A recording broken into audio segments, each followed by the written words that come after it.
À Sarre-Union, 3000 habitants, Jacques Wolf est le dernier juif du village. Le gardien de cette synagogue abandonnée. Le tabernacle.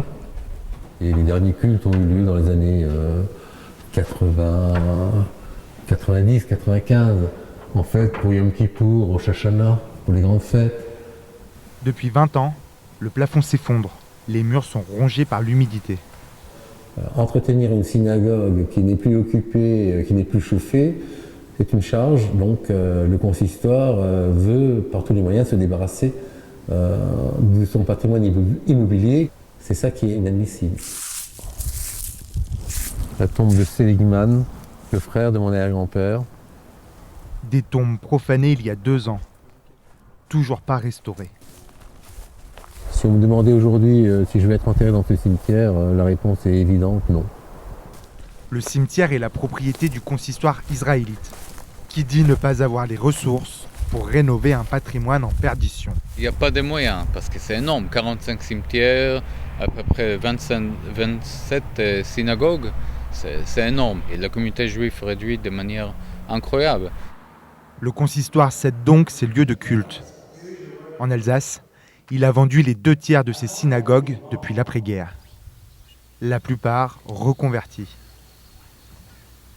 Celle-ci est par exemple devenue une choucrouterie. Dans cet autre village, un architecte a eu le coup de cœur pour ses grands volumes. Il a déboursé 130 000 € pour s'y aménager un loft. On respire et c'est paisible. Alors je sais pas si les murs ont une âme, mais c'est typiquement le genre de lieu où il se passe quelque chose.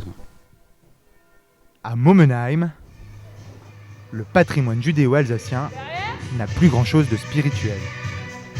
La synagogue est désormais une salle de danse.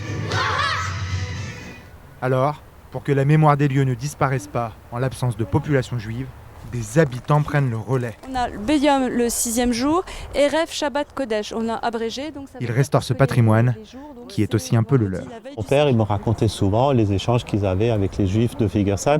Donc c'est aussi quelque part une histoire qui me parle et qu'on a envie de garder un petit peu vivante par rapport aux générations actuelles. Une prise de conscience collective pour que l'histoire ne soit pas ensevelie 75 ans après la déportation des Juifs d'Alsace.